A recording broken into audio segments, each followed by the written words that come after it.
The US military recruited psychics to spy across enemy lines. A doctor proved his own government was poisoning the very people it swore to protect. And the CIA built a weapon that could trigger a heart attack and leave no trace behind. Every person who said these things out loud was called crazy, laughed out of the room, filed under conspiracy theory, and then, one by one, the documents surfaced, declassified, confirmed, true. These aren't internet rumors. Each one comes with a date, a case number, and a paper trail the government spent decades trying to bury. 6 conspiracies that were ridiculed, denied, and buried until the truth was forced into the light. So before they classify this one too, let's open the first file. Back in 1976, a woman named Rosemary Smith sat in a quiet government office and stared at a map of Central Africa. She had never set foot there. A Soviet spy plane had gone down somewhere into the jungles, and American satellites had spent weeks finding nothing. So they handed the map to her and asked her to find it with her mind. She pointed to a single spot, and according to the people who ran the program, when they aimed the satellites where her finger landed, the plane was right there. Did she really see it, or just get impossibly lucky? Hold on to that question. Because for almost 20 years, the United States government paid people to spy with their minds, with your tax dollars. It sounds like a joke. It wasn't. It was a line item, hidden for 2 decades. It started in 1972 at the Stanford Research Institute, where 2 physicists tested something that should have been impossible. Could a person sit in a sealed room and describe a place hundreds of miles away, somewhere they had never been? They called it remote viewing. And the results were strange enough that by 1977, the Army built a secret unit around it at Fort Meade, Maryland. Why would a serious military do this? One word: fear. Intelligence officials were convinced the Soviets were pouring millions into psychic research, and in the Cold War, you could not be the side that ignored a weapon, no matter how insane it sounded. So, when ordinary people heard a rumor of a psychic spy unit, they laughed it out of the room. And then, in 1995, the CIA declassified the whole thing. So, the conspiracy was real. But here's the part the internet always skips. When the CIA finally graded the program, the verdict was brutal. In nearly 2 decades, remote viewing had never produced a single piece of intelligence anyone could actually act on. The secret psychic unit was absolutely real. The superpowers are the part the government's own scientists say was never proven. And whether Rosemary found that plane with her mind, or a lucky guess, is a question no one has ever answered. That first file only cost careers and credibility. The next one was designed to cost lives, quietly. Imagine a weapon that could kill you, leave almost no trace, and make a doctor write natural causes on the certificate. For years, that was dismissed as pure paranoia. Then, a United States senator held one up on live television. In 1975, a Senate committee, led by Frank Church, was tearing through the CIA's darkest secrets, and on camera, they revealed a modified pistol that fired a tiny frozen dart tipped with shellfish toxin. The entry wound was the size of a pinprick. But the victim's heart would simply stop, and you would never feel what hit you. No bullet to recover, no suspect to chase. Just a body that to any doctor in the room looked like a perfectly ordinary heart attack. That was the genius of it, and the horror. The CIA director sat there and described it in cold, clinical language, a non-discernible microbioinoculator.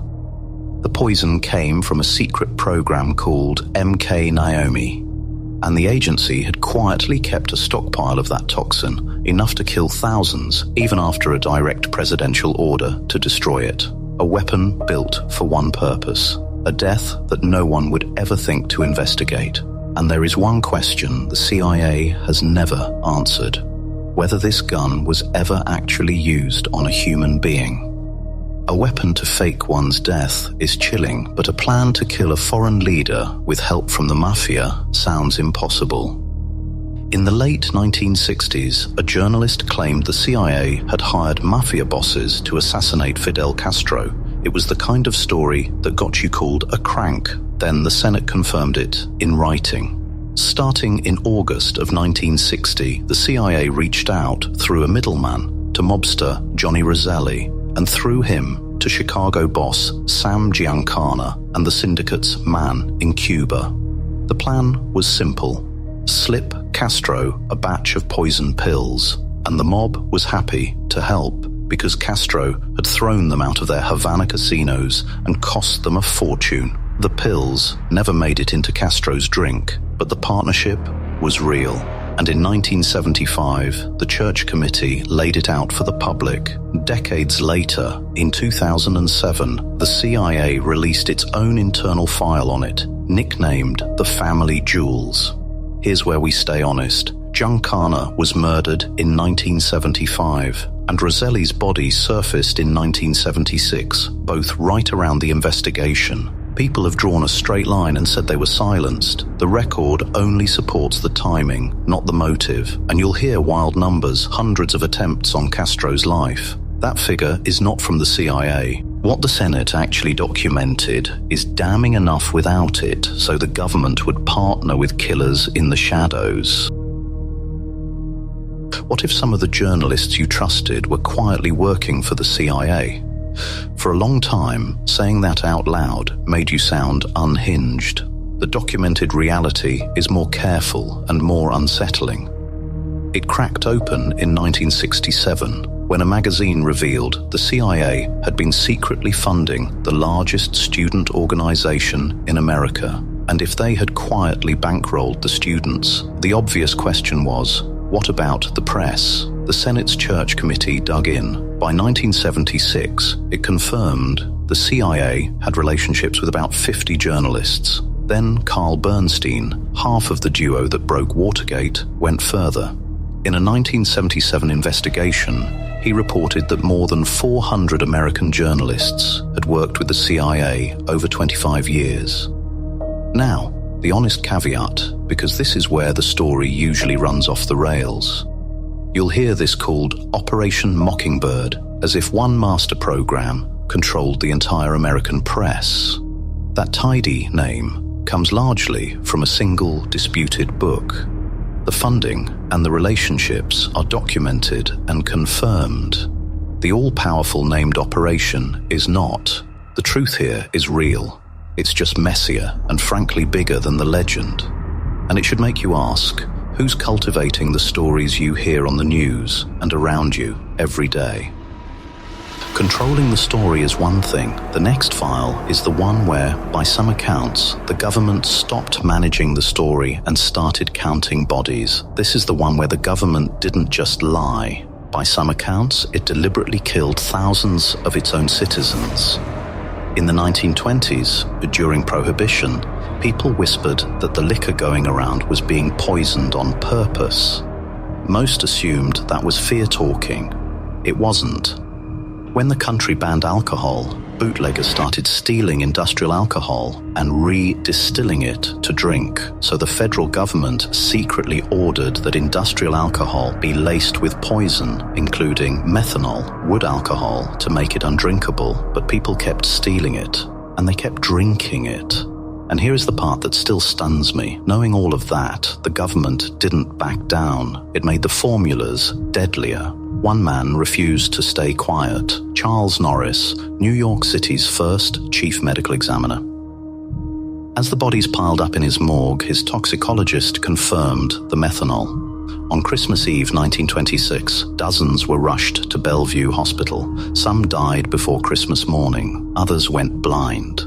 Norris called it exactly what it was, our noble experiment in extermination, and said the government bore the moral responsibility for every death. The deliberate poisoning is confirmed. The toll is an estimate. By the accounting of journalist Deborah Bloom, an estimated 10,000 Americans may have died before Prohibition was finally repealed in 1933. An estimate, yes, and a staggering one. Now, it's easy to file all of that under history, something that happened to other people long ago. So let me leave you with one that closed the year before yesterday in a car you might have driven. Volkswagen sold clean diesel.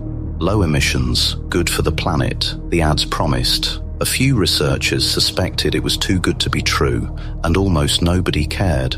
In 2013, scientists at West Virginia University took the cars out of the lab and onto the open road. In the lab, the emissions were perfect, but on the highway, the very same car poured out toxic nitrogen oxides at as much as 40 times the legal limit. The car could somehow tell when it was being tested. It wasn't a glitch. Volkswagen had buried software, a defeat device that switched the pollution controls on for the test and quietly off for real driving. In September of 2015, the EPA made it official. Around 11 million cars worldwide. The CEO resigned. The company pleaded guilty to criminal charges, and all told, the lie cost it more than $30 billion. Not a government this time, a corporation. And it wasn't exposed by a whistleblower, but by scientists who walked in expecting to praise the car and caught the lie instead. So look at what all 6 of these have in common. Every single one was called a conspiracy theory. Every single one got the person who said it out loud laughed at, smeared, or simply ignored. And every single one was proven not by a rumor, but by a declassified file, a Senate report, an autopsy, a court filing. That does not mean every wild claim is true. Most of them aren't.